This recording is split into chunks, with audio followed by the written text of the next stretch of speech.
اردو کا ایک محاورہ ہے کہ ہاتھی نگل جانا، مچھر کو چھانٹ ڈالنا۔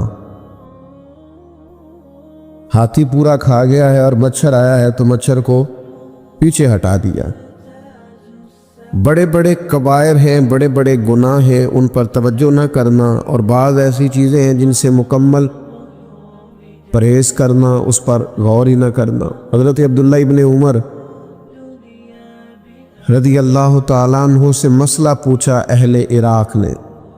انہوں نے کہا کہ مکھی یا مچھر کا خون اگر کپڑوں کو لگ جائے تو کیا اس سے نماز ہو جاتی ہے؟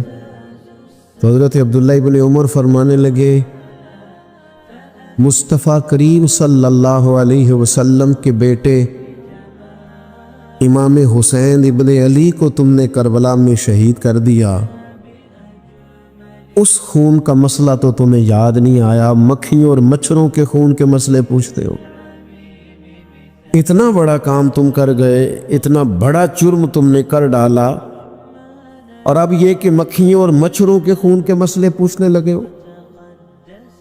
ہاتھی نگل گئے سارے کا سارا، مچھر کی بھاری آئی تو مچھر کو چھانٹنا شروع کر دیا۔ میرے بھائیوں، ترجیحات کو سمجھیں، بات پر غور کریں۔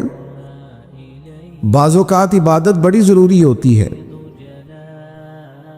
نوافل بڑے ضروری ہوتے، بعض اوقات انسان کے لیے تسبیحات بڑی ضروری ہوتی ہیں، تلاوت قرآن مجید بڑی ضروری ہوتی ہے، لیکن ایک وقت ایسا آتا ہے جس وقت کچھ چیزیں عبادت سے بھی زیادہ ضروری ہو جاتی۔ اب اس ضروری چیز پر توجہ دینے کا اسلام حکم ارشاد فرماتا ہے، اور فلسفے کو سمجھنے کا فرماتا ہے کہ تم اس فلسفے کو سمجھو۔ نبی کریم صلی اللہ تعالی علیہ وسلم نے فرمایا، اللہ کی رضا کے لیے ایک ساتھ پہرا دینا،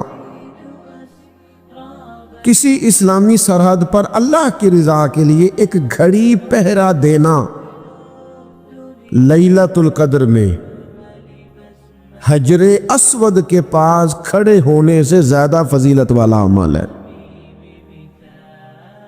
جب کفر کا خطرہ ہو اسلامی حکومت کو، اسلامی ملک کو، اسلامی سرحد کو، اس وقت اگرچہ رات لیلۃ القدر کی ہو، انسان بیت اللہ شریف میں موجود ہو، حجر اسود کے قریب اسے نماز پڑھنے کی توفیق نصیب ہو، تو امام بیہقی اس حدیث کو لائے ہیں، میرے کریم نے فرمایا پھر اس وقت تمہیں حجر اسود کے قریب لیلۃ القدر کی رات، جو لیلۃ القدر خیر من الف شہر ہے، جو 1000 رات سے بہتر ہے، اس وقت تمہیں اجر وہاں نفل پڑھنے کا نہیں ملے گا، اس وقت تمہیں تلوار لے کر اسلامی سرحد پر پہرا دینے میں زیادہ اجر دیا جائے گا۔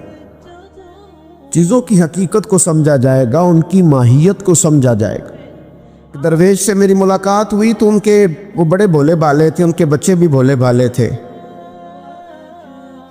میں نے سارے خاندان میں سب بھولے بھالے لوگ دیکھے، تو میں نے ان سے کہا کہ یہ کیا ماجرا ہے؟ تو کہنے لگے ہمارے دادا جی نے دعا کی تھی کہ یا اللہ میرے بچے چالاک نہ ہوں، یہ شاطر نہ ہوں، تیزیاں نہ کرنی آتی، یہ بھولے ہوں، درویش ہوں، سادہ ہوں۔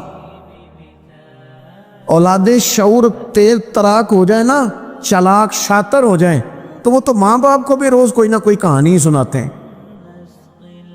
وہ تو اپنے دائیں بائیں بھی کوئی نہ کوئی نیا قصہ ہی بیان کرتے ہیں۔ عقل مند بنے، شعور والا انہیں بنائیں، انہیں اچھے برے کی تمیز سکھائیں، یعنی شعور۔ چلاک آدمی تو حلال حرام کی پرواہ نہیں کرتا، بس وہ دیکھتا ہے میں نے پارٹی کو قابو کیسے کرنا ہے، لیکن عقل مند وہ ہوتا ہے جو دیکھے کہ یہ میرے لیے جائز ہے کہ ناجائز ہے، محنت سے کام کرے، شعور سے کام کرے، لیکن لقمہ حرام کبھی اپنے گھر داخل نہ ہونے دے۔ یہ شعور ہے، یہ بلندی ہے، یعنی شعور یہ ہے کہ اسے پتہ چلے کہ یہ حق میرا ہے، یہ میرے بھائی کا ہے، یہ حق میرا ہے، یہ میرے ملازم کا ہے، یہ حق میرا ہے، یہ میرے پڑوسی کا، یہ شعور ہے۔ اور چالاکی کیا ہے کہ وہ تیزی دکھائے اور سب کا مال ہڑپ کر کے اپنے گھر لے آئے اور کسی کو پتہ بھی نہ چلنا دے، یہ چالاک